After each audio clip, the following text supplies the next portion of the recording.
and welcome to the Closing Beat, everybody. Happy Wednesday to you. How you doing out there? Hope all is good with you. What was the thing yesterday? We figured out the Shawshank Redemption, the poster thing. What was the actual hole? I don't remember. Kevin, there was an actual mistake in the movie Shawshank Redemption. What was it that you found? Oh, it was the poster was made before the movie came out. Yep, we were talking about the poster, how he threw the rock through the poster at the end of the movie, and then Kevin found out that actually the poster was made from a movie that was supposedly after this, or that came out after this was even filmed, in their real time. Wow. You learn something new every day. Well, hey, we talk about the stock market here, not movies, but that one caught my attention there. Thought that was cool. While other advisors are playing checkers, we are playing chess. I'm going to use that every day now. Actually, today we came up, I had a client, we came up with a withdrawal strategy, and they were concerned about volatility. So we literally tore apart a portfolio and said, okay, we're going to have the same returns, but less of this. So as you withdraw your money, instead of potentially withdrawing at lows, you're going to withdraw like this. Right? So it's super cool how we came up with that. We will talk more about that likely on our podcast here this week if you want to watch that on the same channel here as well. Not a ton of news here today, so the world focused on China. So China's not spending money like we did. Inflation went down, but their costs went up. So largely due to them not spending money. And so after COVID, we went nuts. We all went out and spent the money that the government gave us there, apparently.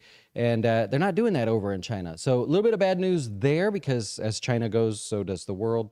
But it's what it is. And even Honda pointed it out. I looked up some overseas earnings overnight, and Honda pointed out that they're not selling as many cars over in China, but they said, don't worry, the Americans are buying cars like crazy. Even with our inventory issues, it's all good. No problem there at all. What's the matter with that face over there? You good, Cody? You good? Yeah, the face a little bit. Oh. All right. So a little bit of 1990s quality, apparently, huh?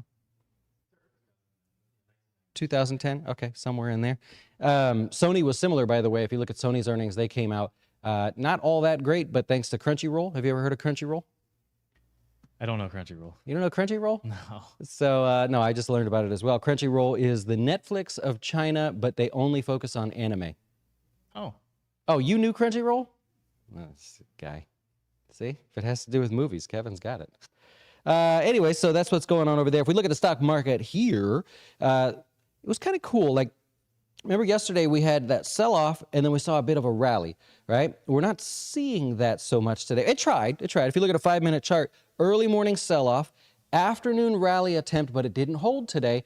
Big sell-off into the close. And in fact, if we just zoom out to like an hourly, you could see very clearly the downtrend that this market is holding at the moment. So very clear. I'm using hourly charts here, so we're really zoomed in. This is super, super short term, but basically we're stuck in this slightly sideways, downtrending, weird range sort of thing there.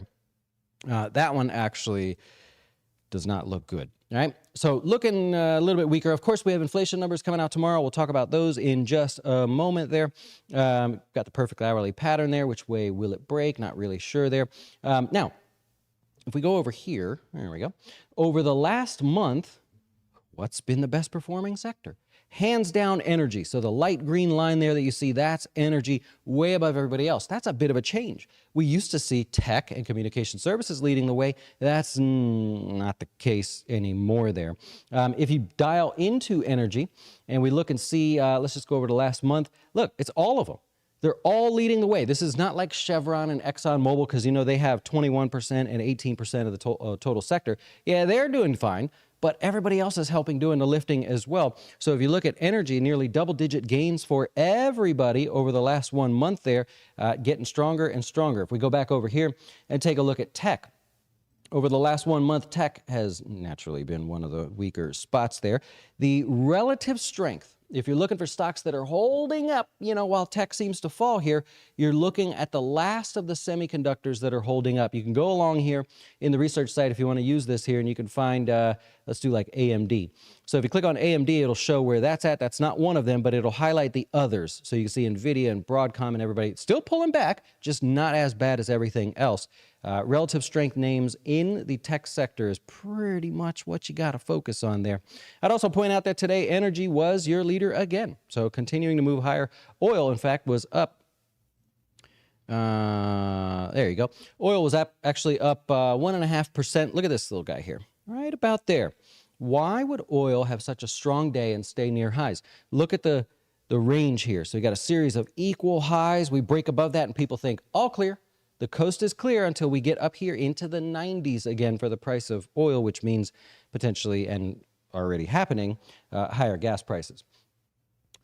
Looking around, I want you to notice here, look at the incredible little rally by healthcare. That's your dark green line there, coming from being in like 5th place all the way to 2nd place there. That move into healthcare, like we talked about on Monday, that's something. That is definitely something there. Right off the 200-day moving average, people are looking to move money into what we would call defensive type sectors, and healthcare would in fact be one of those.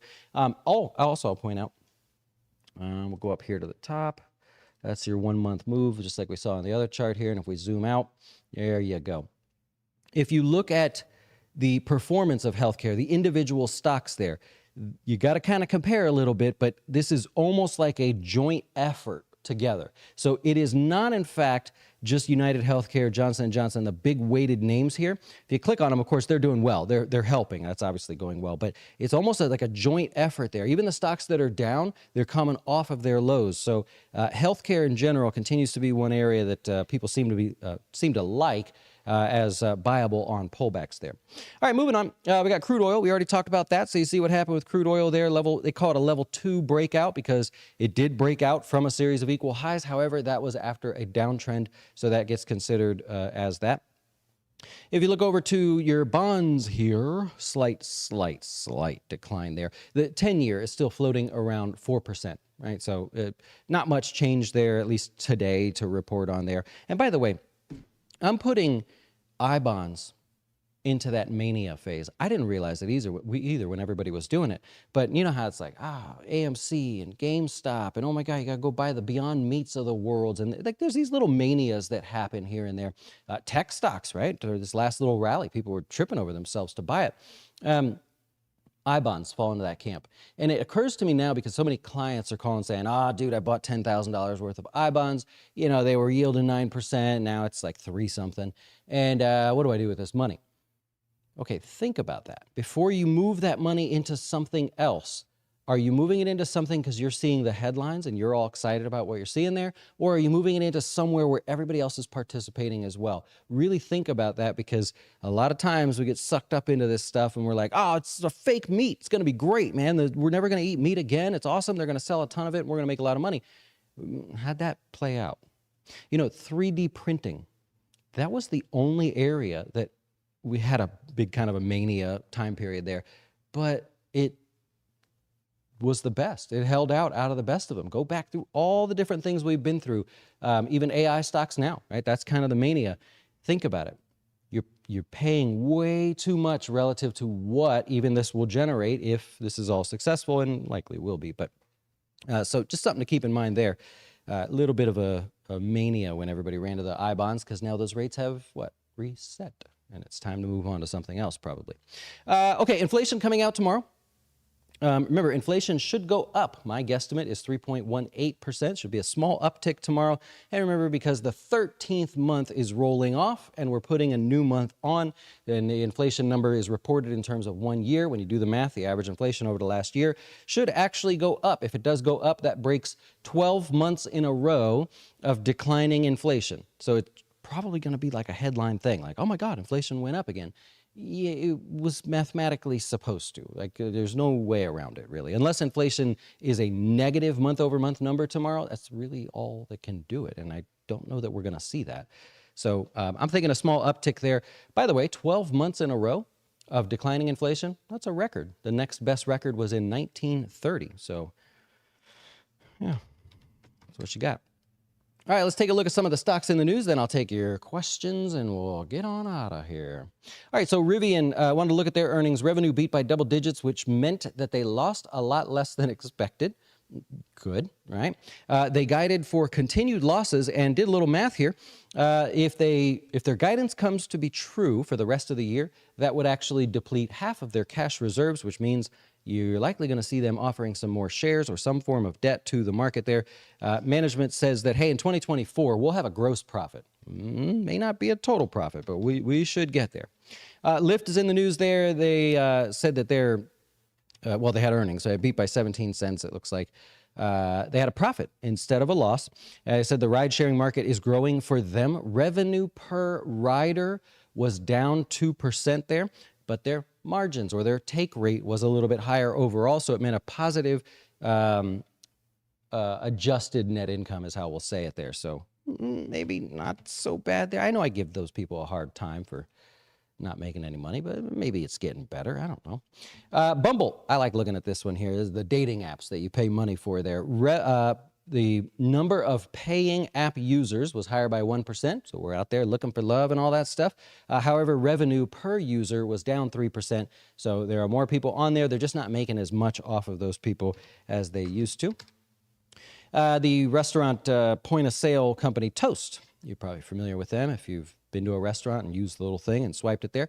Revenue beat by 3%, and they had a small profit versus expecting that they would have a small loss there overall when you add everything together. That's obviously celebrated these days. Why? Because it shows growth, right? Instead of just showing the nonsense out there of these people cost cutting. And lastly, Disney's in the news, partnering with ESPN. Or partnering with Penn National to take ESPN, what they're going to call ESPN Bet, so that you can bet on your sports games, but not through Disney because that's not really family-friendly sort of thing. So they're doing it through ESPN because most people don't make the connection there. And I believe they have earnings out or coming out after hours.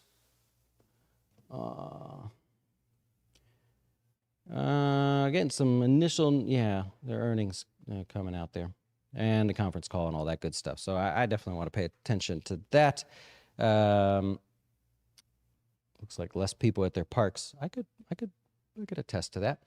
Tomorrow you've got earnings from Alibaba, U.S. Foods, Ralph Lauren, Capri, Fancy, and then after, Yeti, Dunkin' Donuts, Dillard's, and then after hours, really nobody.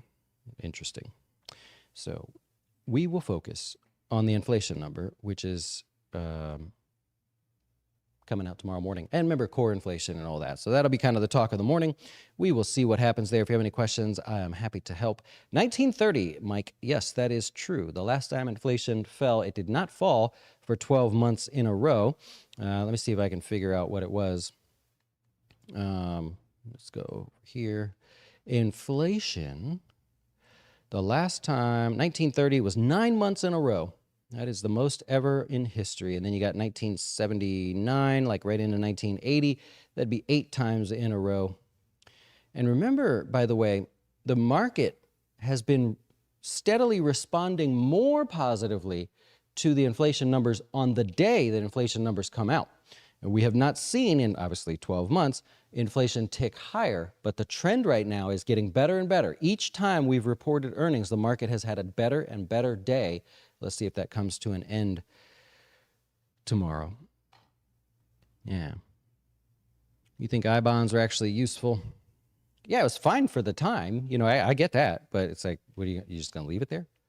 Now, considering like you can get 2% more by just using a silly money market fund or something. So it was tough for a while. But now, high interest rates are everywhere. Even credit cards. Guys in your 20% credit cards. What a ripoff. Yeah, Disney raising prices. They have not continued their subscriber growth like they had hoped to. I know that's definitely been a focus. Maybe Bob Iger could change things around a little bit, but Iger, I say Icon. Yeah, an excellent experience with Canon today. Oh, nice. Oh, so you're happy with the company, or like, hey, I'd like to participate in there. If you could do it, go for it. Yeah. There's I think you got the symbol right there. There's an ADR It's still there. Yeah, after all these years. Okay. So yeah, you can still participate if you'd like to. I cannot speak to the experience with Canon. I don't know. I don't have a. Do we have a Canon? Yeah, we have Canon cameras, I guess. Yeah. Hey, Dustin Tom Lee says expect a sizable rally to recover the month's loss tomorrow. So tomorrow, oh great. Well, that would go in line with the performance we've seen. So over the last 1, 2, 3, 4, 5, 6, looks like 6 inflation days, the market, the first time obviously was a little higher, and the time after that it beat its performance and beat its performance and beat its performance. So he's probably going based on those stats there. I don't bet on the 1.8. The headline number, you can't come to 1.8. It'd have to be a surprise something or other. That one I don't agree with. Or I would take the other side of that one and say, I'm not seeing that number there. Yeah. You got PayPal, Tom. Okay, let's see what you got here. Oh, this was the other day, right? You sold a put at 57, still fine there. Collected 101. So a little bit of trouble in the short term, but no trouble at the moment. Plus you collected $1 or so. So your break even's really like 56, which puts you well below the low. You got plenty of room. And if it goes to 56, like, let's see, that's over a 25% drop off of highs there. So I would look and see, well, what happens if it falls 25%? Does use the research site or something? Am I in trouble or not? I would venture to guess you are not in trouble. The last decline there of 25% saw an immediate rally. Well, you look, here, I'll show you. Right here, I'm looking at this one here. So the last real significant drop, which was 25% or more, was right in here towards the end of the year last year. And basically it started going back up again. So hopefully if it goes to 56, it does it quickly. That's what you want. The key is quickly. If you ever have a stock move against you, you want it to happen quickly. Those slow bleeders really frustrate you there. Yeah. IEP still playing games over there. They're hoping to get past all this as soon as possible. Yeah. I caught a couple of the articles, did not catch that one. Yeah. I don't want to bring this up again, Dustin, but I thought you were a good old American boy loving your freedom and coleslaw and potato salad and banana pudding. Most of that's correct. I just like a good drink, and a bag of chips is fine. Supporting the American chip company, big potato out there. Everything else you've got accurate. You want to add to Uber? It's a 50-day, almost oversold there. So the news is all done with them in that area. And you have the market and both Uber coming back down towards the 50-day. Uber just beat it a little bit. So I'd be one to say, if I had that on a watch list, I'd be one to say, oh, that's the wrong one. I hope people panic here, just temporarily. Give me a push below that so everybody believes that that's not going to happen. And I would watch it intraday to see if by chance he could scoop it up on a day that looks just like we had the market yesterday. Hey, Tom, Orange Coin. I don't know what that is. Hey, Dustin, why do some people have accounts just for trading options or just playing around? Why not just trade options in a taxable account? Well, they do it in a taxable account. You're saying, why do people have multiple accounts? I'm not sure.